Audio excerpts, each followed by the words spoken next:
నేను కూడా ఇదే హౌస్లో చాలా బాధపడిన సందర్భం రోజు ఉంది. మెంబర్స్ అందరం ఉన్నాం. నన్ను గురించి నా కుటుంబాన్ని గురించి ఇష్టానుసారంగా మాట్లాడితే కనీసం యాక్షన్ తీసుకోవడానికి నాకు మైక్ ఇవ్వమని అడిగాను. మేము నిరసన తెలియజేసి వెళతామని మైక్ అడిగితే మైక్ ఇవ్వలేదు. ఇవ్వకుండా మీరు చూస్తే మామూలు సంఘటన కాదు. ఆ రోజు నేను ఒక మాట చెప్పాను, ఇది గౌరవ సభ కాదు, మీరు నాకు మైక్ కూడా ఇవ్వడం లేదు. మైక్ ఇవ్వకపోయినా నేను స్టేట్మెంట్ ఇవ్వాలి కాబట్టి ఇచ్చెడతాను రికార్డు కోసం అని చెప్పి గట్టిగా లేచి ఇదే సీట్లో కూర్చొని ఆ రోజు నేను చెప్పింది అదే వర్డ్స్ మీకు రిపీట్ చేస్తున్నాను. నేను స్టేట్మెంట్ ఇవ్వాలనుకున్నాను, మీరు మైక్ ఇవ్వకుండా చేశారు. అయినా నాకు బాధ లేదు. మళ్ళీ చెప్తున్నా, ముఖ్యమంత్రిగానే ఈ హౌస్కు వస్తాను తప్ప అదర్వైజ్ రాజకీయాలు అవసరం లేదు. ఇది ఒక గౌరవ సభ కాదు. ఇలాంటి గౌరవ సభలో నేనుండనని మరొక్కసారి చెప్తూ మీకు నమస్కారం. ప్రజలకు విజ్ఞప్తి చేస్తున్నా, నా అవమానం మీరు అందరూ అర్థం చేసుకొని నిండు మనసుతో ఆశీర్వదించాలని కోరుతూ ఈ సభ నుంచి వాకౌట్ చేస్తున్నానని చెప్పి వాకౌట్ చేసి బయట ప్రెస్ కాన్ఫరెన్స్ పెట్టాను. ఎందుకు ఈ విషయం చెప్తున్నానంటే, నా జీవితంలో ఇది 9వసారి నేను ఎమ్మెల్యే. ఈ రాష్ట్రంలో తెలుగు జాతిలో నాకు వచ్చిన అవకాశాలు ఏ నాయకుడికి రాలేదు.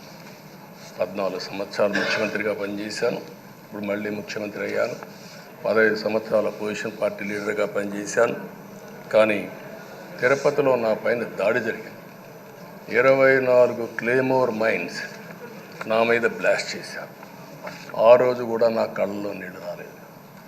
మొట్టమొదటిసారిగా ఎలాంటి సంబంధం లేని నా సతీమణి పైన ఆరోపణలు చేశారు. ఆ ఒక్కరిపైన కాదు, ఈ రాష్ట్రంలో ఆడపడుతులందరిపైన, గౌరవంగా బ్రతికే ఆడబిడ్డలందరినీ అవమానం చేయడం, సోషల్ మీడియాలో పెట్టడం, క్యారెక్టర్ అసాసినేషన్ చేయడం, ఇలాంటి చాలా సంఘటనలు జరిగాయి. దానికి పరాకాష్ఠగా మరో శాసనసభ్యులు కానీ, కొంతమంది అయితే భవానీ శాసన సభలో సభ్యురాలుగా ఉండి ఎన్నో పోస్టింగ్స్ పెట్టే పరిస్థితికి వచ్చారు.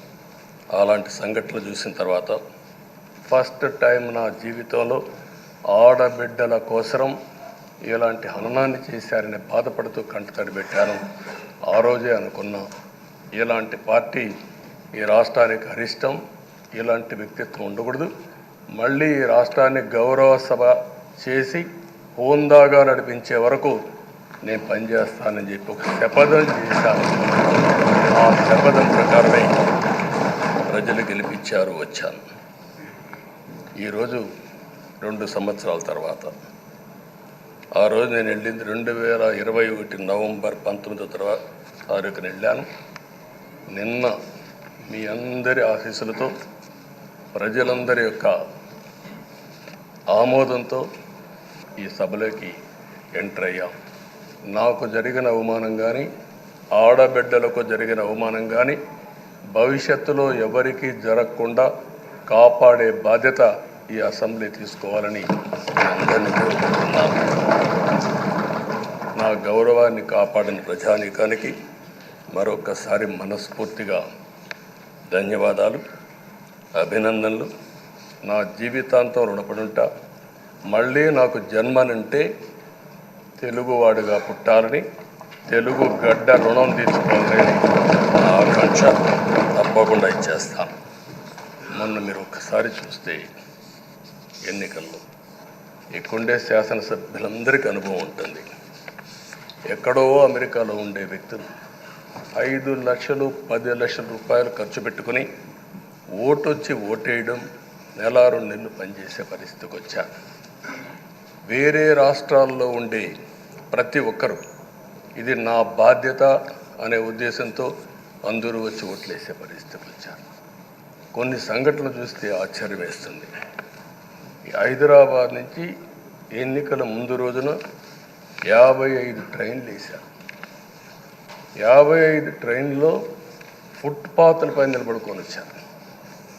ఏసీలో ఫుల్గా, మామూలుగా ఏసీ అంటే ఒక ప్రెషర్ ఉంటుంది, ఎక్కువ మంది ఉంటే గాలి ఆడదు. అయినా కూడా లెక్క పెట్టుకోకుండా వచ్చారు. వీళ్ళందరినీ మనం పిలిస్తే రాలా, మనం ఆర్గనైజ్ చేస్తే రాలా. కానీ ప్రజలు గెలవాలి, ఈ రాష్ట్రాన్ని కాపాడుకోవాలని పిలిపించాం. ఎన్డీఏ, పవన్ కళ్యాణ్ గారు, బీజేపీ, తెలుగుదేశం ముగ్గురం కలిసి దాంతో స్పందించి పెద్ద ఎత్తున ప్రతి ఒక్కరూ మా బాధ్యతను వచ్చారు. అదే మాదిరిగా పేదవాడు భోజనం తెచ్చుకొని బస్సుల్లో వచ్చి ఓటేసి మళ్ళీ వెళ్ళారు. అంటే అంత అభిమానం చూపించారు. వాళ్ళ రుణం తీర్చుకోవాల్సిన బాధ్యత ఈ సభ పైన ఉందని చెప్పి మీ అందరికీ తెలియజేస్తున్నా. ఆ బాధ్యతని మన కళ్ళ ముందు ఎప్పుడూ కనపడవలసిన అవసరం ఉంది. ఈరోజు రాష్ట్రం విధ్వంసమైన రాష్ట్రాన్ని మళ్ళీ గాడిన పెట్టాలి. మంత్రులందరం ప్రమాణ స్వీకారం చేశాం, పవన్ కళ్యాణ్ గారు అందరం కూడా చేశాం. కానీ ఈరోజు ఒక్కసారి ఆలోచిస్తే ఎక్కడున్నామో తెలియని పరిస్థితి, ఎంత అప్పు ఉందో తెలియని పరిస్థితి, చాలా సమస్యలు ఉన్నాయి. అయితే ప్రజలు మంచి ఎమ్మెల్యేలు ఎన్నుకున్నారు. నేను కానీ, పవన్ కళ్యాణ్ గారు కానీ, బీజేపీ కానీ, అగ్రనాయకత్వం అందరం కూడా, నరేంద్ర మోడీ గారితో సహా ఇంకొక పక్క అమిత్ షా గారు అందరం కూడా మీటింగ్లు పెట్టినప్పుడు చాలా స్పష్టంగా హామీలు ఇచ్చాం. అవి నమ్మారు, మనలందరినీ ఎంపిక చేసుకున్నారు.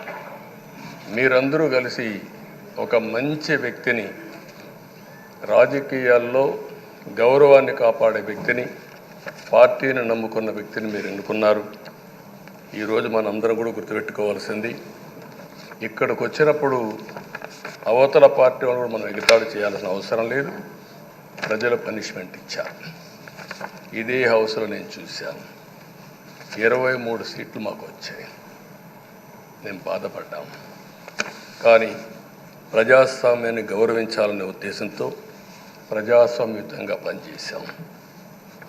23వ తారీఖు ఎన్నికల రిజల్ట్స్ వస్తే దాన్ని వక్రీకరించి 23వ తారీఖున దేవుడు రాసిన స్క్రిప్ట్ ఇది, మీకు 23 సీట్లు వచ్చాయని మాట్లాడారు. ఇప్పుడు నేను అడుగుతున్నా, కూటమికి 164 సీట్లు వచ్చాయి. 1, 6, 4 కూడుకుంటే 11 వస్తుంది. రాష్ట్రంలో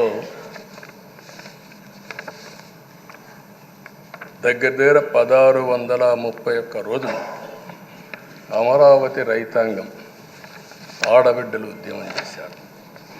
ఆ 4 నెంబర్లు కలుపుకుంటే 1, 6, 3, 1 కలుపుకుంటే 11 వస్తుంది.